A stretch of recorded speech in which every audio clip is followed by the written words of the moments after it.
ವಾರ 14ನೇ ತಾರೀಕಂದು ನಮ್ಮ ಗೋಕಾಕ್ ತಾಲೂಕಿನ ಹುಲಿಕಟ್ಟೆ ಮತ್ತು ಕೊಳವಿ ಮಾರ್ಗ ಮಧ್ಯೆ ಒಬ್ಬ ವ್ಯಕ್ತಿಯ ಕೊಲೆಯಾಗಿತ್ತು.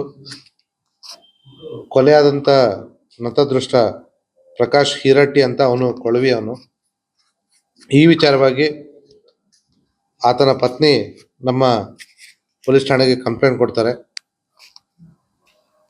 ಕೊಲೆಯಾದ ದಿವಸ ಪ್ರಕಾಶ್ ಹಿರಟ್ಟಿ ಇವನು ತನ್ನ ಮಾವನ ಮತ್ತು ಇನ್ನೊಬ್ಬ ಸಂಬಂಧಿಕರ ಜೊತೆ ಹುಲಿಕಟ್ಟೆಯಿಂದ ಕೊಳವಿಗೆ ಬರ್ತಾ ಇದ್ದ. ಇದ್ರ ಬಗ್ಗೆ ಅವ್ರ ಜೊತೆ ಇದ್ದಂಥ ಮಾವನವರಿಗೆ ವಿಚಾರ ಮಾಡಲಾಗಿ ಹುಲಿಕಟ್ಟೆ ಜಾತ್ರೆಗೆ ಇವರೆಲ್ಲರೂ ಕೂಡ ಹೋಗಿದ್ರು. ಇವರು ವಾಪಸ್ಸು ಕೊಳವಿಗೆ ಹೋಗ್ತಾ ಇರ್ಬೇಕಾದ್ರೆ ಮಾರ್ಗ ಮಧ್ಯದಲ್ಲಿ ಕೆಲವೊಂದಿಷ್ಟು ಜನ ಅಡ್ಡಗಟ್ಟಿ ಇವ್ರ ಮೇಲೆ ಹಲ್ಲೆ ಮಾಡಿದಾಗ ಹಿಂದೆ ಇದ್ದಂಥ ಇಬ್ಬರು ವ್ಯಕ್ತಿಗಳು ತಪ್ಪಿಸ್ಕೊಂಡ್ರು. ಮುಂದೆ ಮುಖ್ಯ ಟಾರ್ಗೆಟ್ ಕೂಡ ಇವನೇ ಆಗಿದ್ದ, ಪ್ರಕಾಶ್ ಹಿರಟ್ಟಿ. ಸೊ ಅವನು ಬೈಕ್ ಅಡ್ಡಗಟ್ಟಿದಾಗ ಅವನು ಪಕ್ಕದಲ್ಲಿ ಬಿದ್ದಾಗ ಅವನ ಮೇಲೆ ಮಾರಣಾಂತಿಕವಾಗಿ ಈ ತಲವಾರ್ನಿಂದ ಹಲ್ಲೆ ಮಾಡಿದ್ರು ಅನ್ನೋಂಥದ್ದು. ಈ ವಿಚಾರವಾಗಿ ನಮ್ಮ ತನಿಖೆಯಲ್ಲಿ ಇಲ್ಲಿವರೆಗೂ 8 ಜನ ಆರೋಪಿಗಳನ್ನ ಬಂಧಿಸಲಾಗಿದೆ. ಅದರಲ್ಲಿ ಮುಖ್ಯ ಆರೋಪಿ ವಿಜಯಕುಮಾರ್ ಕೊಳವಿಯವನು. ಉಳಿದವರು ಮನೋಜ್ ಅಪ್ಪಣ್ಣ ಪತ್ತೋಟ್ ಅಂತ ಹೇಳಿ, ಅಭಿಲಾಷ್ ಪತ್ತೋಟ್, ಮಾರುತಿ ಯಲ್ಲಪ್ಪ ವಡ್ಡರ್, ಉಮೇಶ್ ಬಾಳಪ್ಪ ಕಂಬಾರ್, ರವಿಚಂದ್ರ ಪತ್ರೋಟ್ ಅಂತ ಹೇಳಿ.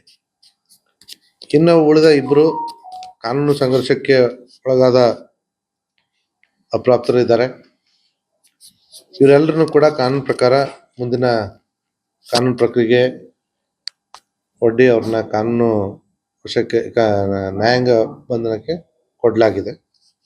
ಈ ಕೊಲೆಗೆ ಹಿನ್ನೆಲೆ ಏನಪ್ಪಾ ಅಂತಂದ್ರೆ, ಕಳೆದ ಕೆಲವು ತಿಂಗಳ ಹಿಂದೆ ಇವರ ಆರೋಪಿ ಮತ್ತು ಮೃತ ದುರ್ದೈವಿಯ ಸ್ವಂತ ಊರಾದ ಕೊಳವಿಯಲ್ಲಿ ಗೂಳಿ ಬಸವೇಶ್ವರ ಜಾತ್ರೆ ನಡೀತಾ ಇತ್ತು. ಆ ಸಂದರ್ಭದಲ್ಲಿ ಇವರಿಬ್ಬರ ಮಧ್ಯೆ ವಾದ ವಿವಾದ ಆಗಿತ್ತು. ಈ ಜಾತ್ರೆ ಸಂದರ್ಭದಲ್ಲಿ ಏನು ನಿಮ್ದು ಅಂತ ಹೇಳ್ಬಿಟ್ಟು ಊರಿನ ಹಿರಿಯರು ಮಧ್ಯಪ್ರವೇಶಿಸಿ ಆರೋಪಿಯಾದಂಥ ವಿಜಯಕುಮಾರ್ ಕೊಳವಿಗೆ ಸ್ವಲ್ಪ ಬುದ್ಧಿವಾದ ಹೇಳಿದ್ರು. ಅದೇ ಒಂದು ದ್ವೇಷ ಇಟ್ಕೊಂಡು ಇವನು ವಿಜಯಕುಮಾರ್ ಪ್ರಕಾಶನ್ ಮೇಲೆ ದ್ವೇಷ ಸಾಧಿಸ್ತಾ ಇದ್ದ. ಆ ಸಂದರ್ಭದಲ್ಲಿ ಹುಲಿಕಟ್ಟೆ ಜಾತ್ರೆಗೆ ಈ ವಿಜಯಕುಮಾರ್ ಮತ್ತೆ ತಂಡದವರು ಬಂದಿದ್ರು. ಅಲ್ಲಿ ಅವರ ಟಾರ್ಗೆಟ್ ಆಗಿರ್ತಕ್ಕಂಥ ಪ್ರಕಾಶ್ ಕೂಡ ಇರೋದನ್ನ ನೋಡಿ ಇವನು ಇವತ್ತು ರಾತ್ರಿ ವಾಪಸ್ ತನ್ನ ಮನೆಗೆ ಹೋಗ್ಬೇಕಾದ್ರೆ ಇವನ್ನ ಕೊಲೆ ಮಾಡಬೇಕು ಅಂತ ಹೇಳಿ ಒಂದು ಸಂಚನ್ನ ರೂಪಿಸ್ಕೊಂಡು ಇವರ ಕೆಲವೊಂದು ತಂಡದವರು ಅವನ್ನ ಹಿಂಬಾಲಿಸೋದು, ಇನ್ನೊಂದಿಷ್ಟು ತಂಡದವರು ಹುಲಿಕಟ್ಟೆ ಮತ್ತೆ ಕೊಳವಿ ಮಾರ್ಗ ಮಧ್ಯದಲ್ಲಿ ಇವರು ಬರೋದನ್ನೇ ಹೊಂಚಿ ಹಾಕಿ ಕಾಯ್ತಾ ಇದ್ರು. ಮಧ್ಯರಾತ್ರಿ 12-12:30 ಸುಮಾರಲ್ಲಿ ಇವರು ಬರೋವಂಥ ಒಂದು ಸಂದರ್ಭದಲ್ಲಿ ರಸ್ತೆಗೆ ಅಡ್ಡಗಟ್ಟಿ ಅವನ ಮೇಲೆ ಹಲ್ಲೆ ಮಾಡಿ ಅವನ ಸಾವಿಗೆ ಕಾರಣರಾಗಿದ್ದಾರೆ. ಮುಂದಿನ ತನಿಖೆ ಜಾರಿಯಲ್ಲಿದೆ.